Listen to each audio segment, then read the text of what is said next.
merchants. Okay, so where did they say the Thieves Guild was? So I went with 246. I'll just check now what I was told. Disguised coal hole in Hornbeam Road. So that's where I'm looking for, Hornbeam Road. So let's just make a note of that, Hornbeam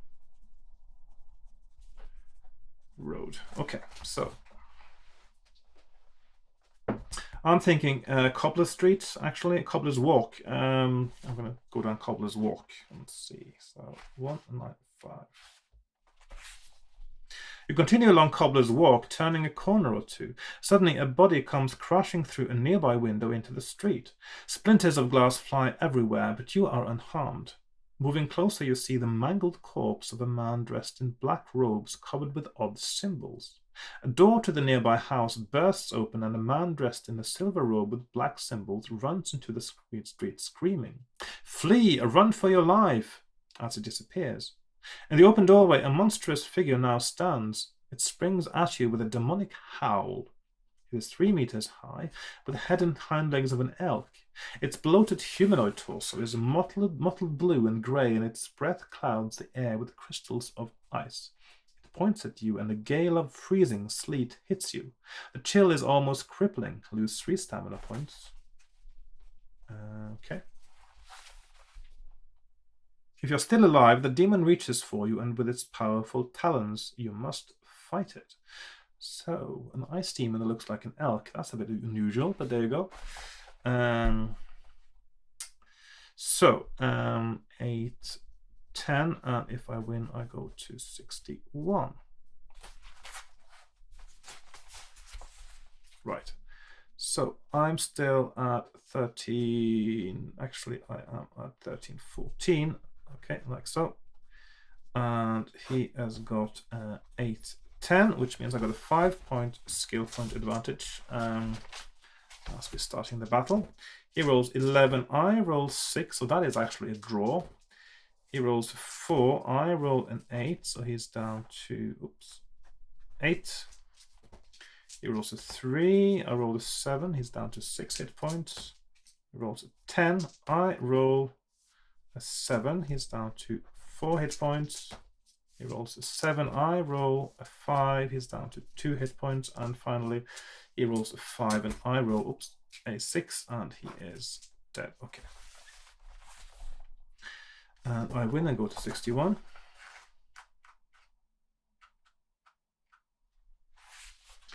You have banished the ice demon to the plane from which it came through defeating it in combat. The shards of broken glass crunch underfoot. Would you enter the house it came from or continue down Cobbler's Walk? Okay, so we got 2 options. 49, house, or 28 street. I'm going to go into the house and check it out, see if there's anything interesting there. You walk through the front door, which is glistening with frost. A trail of frost leads from the door to a large pentacle chalked on the floor. Sand is strewn where the frost crosses the edge of the pentacle. On a table lies various strange pieces of equipment. On the floor next to it lies an amulet made from the tip of a unicorn's horn with strange runes engraved on it. You may take it if you wish. There appears to be nothing else of any use to you, so you leave. Okay, so I've got an amulet of unicorns. Okay, so unicorn horn tip amulet. So that's a amulet unicorn. That should do. And then we go to 28.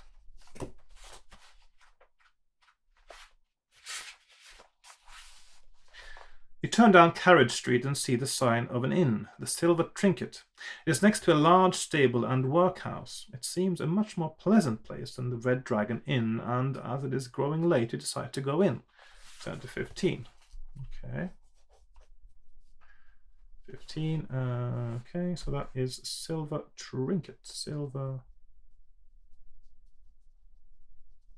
Trinket.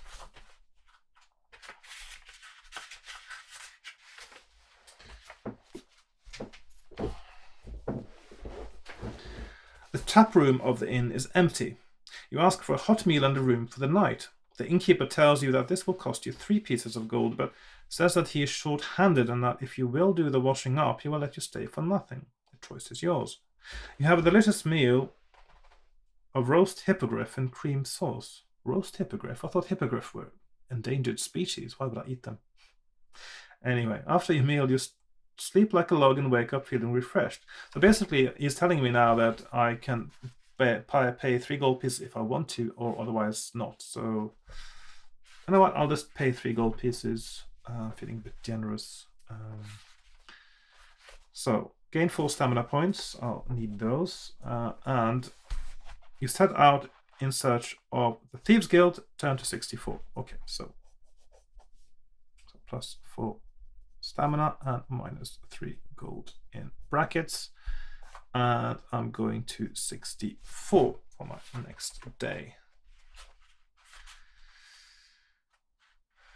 Okay. As you set off, you see a small group of people clustered around a man wearing a flowing grey cloak and one dangling gold earring. He is making huge bunches of flowers appear and disappear to cries of delight and amusement from the crowd. Would you try to find a way into the Thieves Guild, try to regain the talisman on your own, or stay and watch the magic? Okay, so I've got the option of doing that again. Okay, so I'm sort of beginning to wonder whether I should just try to get it on my own. Let's see. So I've got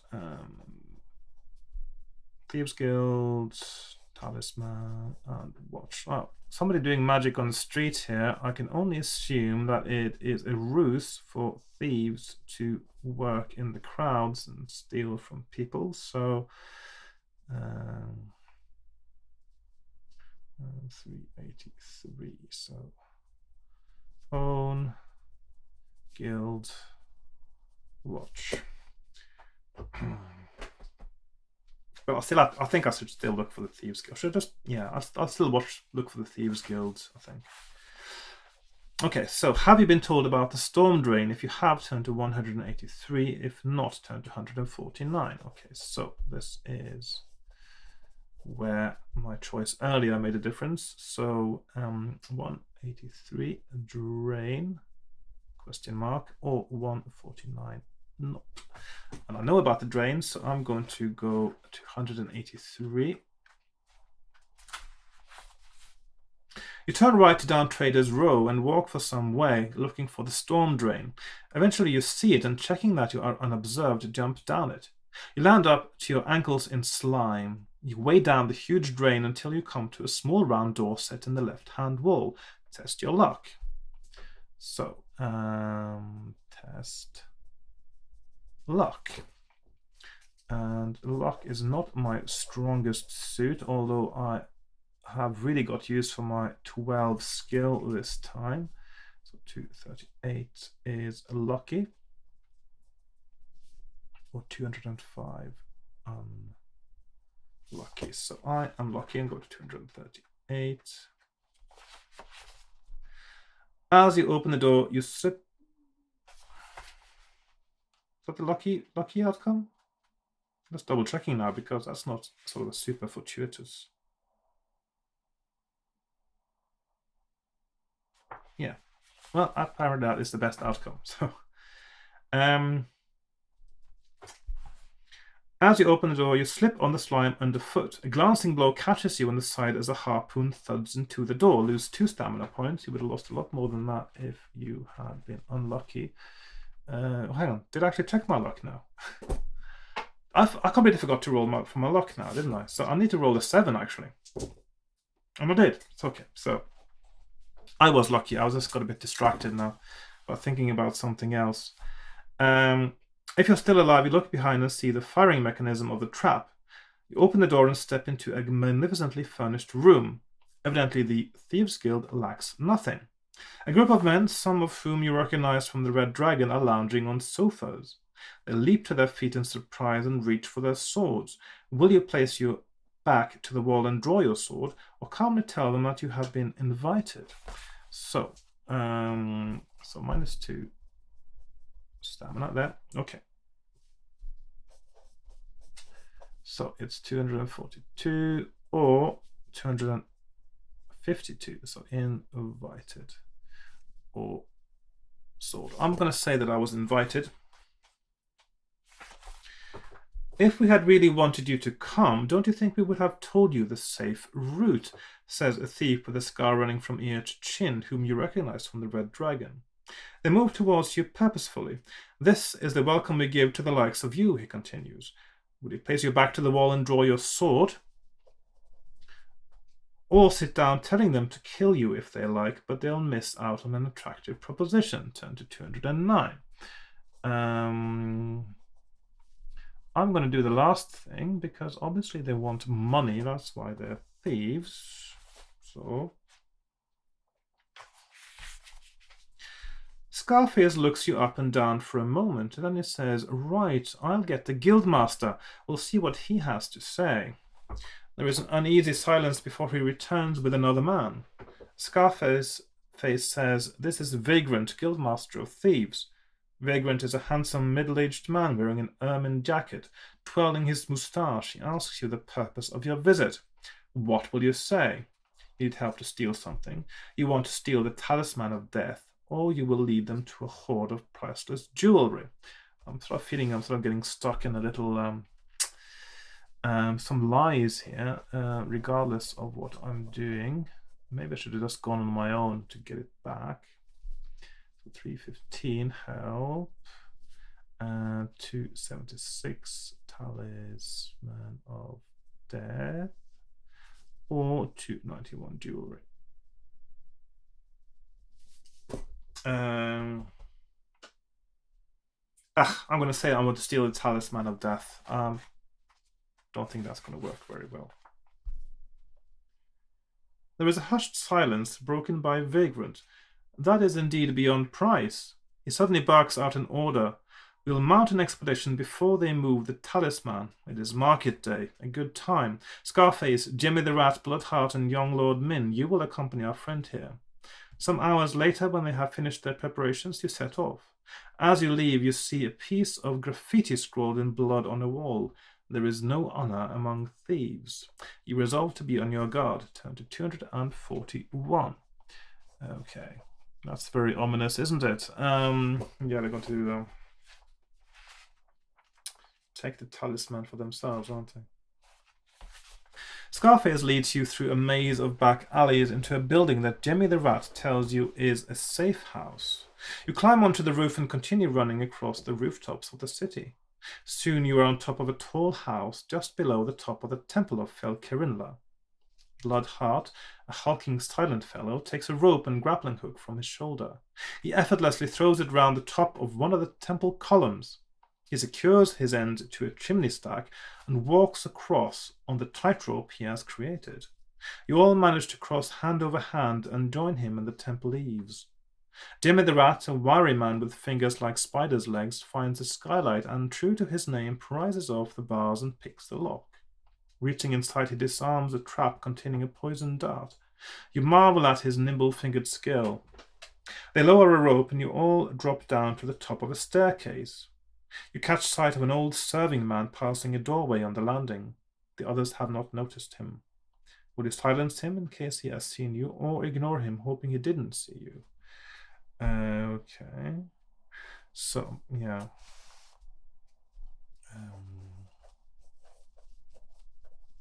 So 217 or 228. I think I'll have to try to silence him probably. So, yeah, 217 it is. You creep up behind the old man as he shuffles along the corridor. Will you use the pommel of your sword and try to knock him out, or strike him down with your sword? Well, I am supposed to be a good guy, so I shouldn't really kill potentially innocent people, really. So I'm going to try to knock him out. So, sword, pommel, silence, ignore. I'm going to use a pommel, so 206. You strike the old temple servant across the back of his neck with the pommel of your sword. He collapses soundlessly. You go to tie him up. Good work, says Lord Min, a small, agile young man. Now I'll finish it.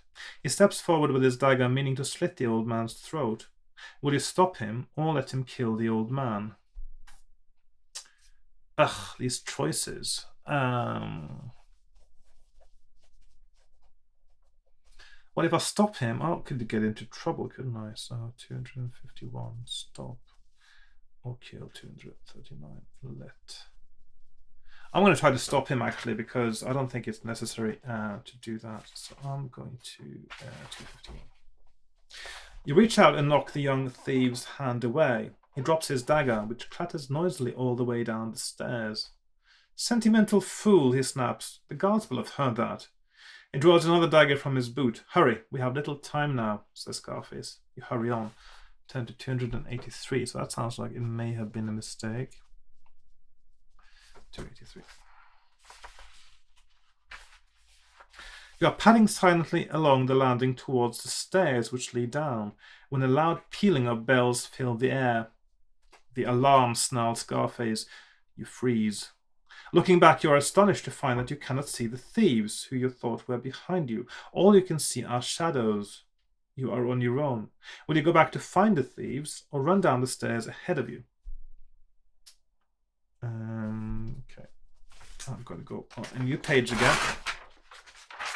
And go to 283, and we are going to either 213 or 180. So 213 is go back or stairs. I'm going to go for the stairs. I think I'll just leave the thieves now. They're going to leave me, so.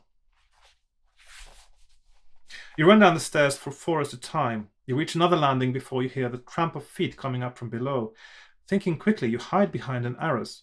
Test your luck. Okay, so luck. So we have 140 lucky or 153 unlucky. So I'm testing my luck, which is now only 6. I get a 9, so I am down to 5 and I am unlucky. And I really should consider taking my potion next time I get the chance. I'm definitely going to have to resolve this one first. So I'm going to go to 153. With a shock, you realize that your foot is poking out under the arras. You pull it back as fast as you can, but you hear footsteps stopping on the other side. A woman's voice rings out. Ha! A rat! Dead for a silver. She plunges her sword through the arras and into your stomach. It's a bit of a Hamlet reference there, almost. Within moments, you are dead. Turn to 109. Right, so that did not work so well. So 109 and I'm dead. But I'm still not going to. It doesn't say the inventory is over yet. Let's see what 109 is now. Your spirit floats gently towards the valley of death. The featureless wind-blasted plain stretches away endlessly, beyond the horizon. The souls of the dead wander there aimlessly in solitude. Just as you approach the edge of the valley, an ethereal wind gets up and your soul is wafted away. Soon you feel yourself in the presence of the two who summoned you to this fantastic world of magic. The eyeless being in robes of shifting hues says, "All is not yet lost." You understand the words without hearing them. If your spirit is willing, we will reunite it with your body and turn back the wheels of time. The other being offers you a choice. If you wish it, I will send you back in time. You will be at the lip of the rift again. Do you wish to go back in time to attempt the quest again? If you do, he lays a hand on your shoulder. They disappear. You are alive again. Your wounds are healed and you have 10 provisions. You have only the equipment with which you began the adventure, including the Talisman of Death if you had lost it. Anything else you picked up on the way has disappeared, and you will have to be crossed off your adventure sheet. Your skill, stamina, and luck are at their initial levels. Suddenly you are on the surface of Orb again. turn to 125. So basically you can sort of get a start over with the same abilities. I'm not sure that's a good idea actually in a game like this, but let's just go with the flow a little bit and see where that starts us now. So 125 was... Oh, that's where it is. Yeah, so that's where you return actually if you... So you return to the point after you meet that role-playing game Dungeons and Dragons party. And you get to the point where it says dark elves and cave trolls are pouring into the cabin, attacking the shield maiden. As a paladin and priest rush to her aid, you see a huge shadowy form looming behind the sea of elves and trolls, etc., etc. And the huge fiend howls triumphantly just as the wizard completes his spell. So it's just where you are being teleported out of the rift is where you go back to start again. Now, I suppose I could have started again, and because I had a really good skill and a really good stamina, but my luck was rubbish. I think I'll just start over again next time. It's a bit sort of strange because if this can happen every time I die, that basically means you just keep playing until you win it, which I don't know. That's a bit somehow. I think that's a bit of a weird concept. So I'm going to start over again with new abilities next time, although it does seem that I cannot, I really have to reroll a low skill score to get started, and I'll see where I go next time. I think my skill was almost too high this time. I think I'd like an 11 or something would be nice, actually, just so it's not too high. So that's it for now, I think. So that's my first journey into the really strange world of Orb, which looks like a scenario from a role-playing game like Dungeons and Dragons so far. And it's quite a wordy book, this one. It's a lot more words than in the previous entries, although they are actually strung together in quite a nice way, so I don't mind that. It's quite well written, it seems, and there's a lot of characterization of the different non-player characters you bump into, which is quite nice. And you also get some choices that feel like they're moral choices. They're not just sort of going through the motions. So it sounds like to me, so far, like a very interesting and quite a good book. And I like how the style is different to the others. Simply by being written by someone else, probably. That does help sometimes. So I'll be back next time with more playing of Talisman of Death and see if I can avoid dying again. And I think that dying is... I'm not going to sort of go back to the beginning every time I die. I'm just going to start over again, I think, like I usually do, because you're basically back at the beginning anyway. So, and if I get to a point where I feel I know what I'm doing and where I'm going, and it gets a bit tedious from repeating things, I will do what I usually do, which is to pretend like I have a save game, which is basically what you do with your fingers when you're playing Fighting Fantasy, and sort of play that way. But for my next playthrough, I will just start from scratch again and see where I go. So, thanks for watching, and I hope you will be looking forward to next time. I certainly will. And if you enjoyed this, please like, share, subscribe, all the usual stuff that I hear people do on YouTube, and that I do see some bits of on my own videos, but not as much as some others get, I suppose. But I've only just started, really, when you think about it, so I don't mind that. I'm actually feeling like I'm getting quite an increase in subscribers over the last year since I started posting regularly. So I'm actually quite pleased with that, and I must thank everyone who has subscribed. And so I'll leave you with that, and I'll be back next time with more Talisman of Death. So goodbye for now. Bye bye. Yeah.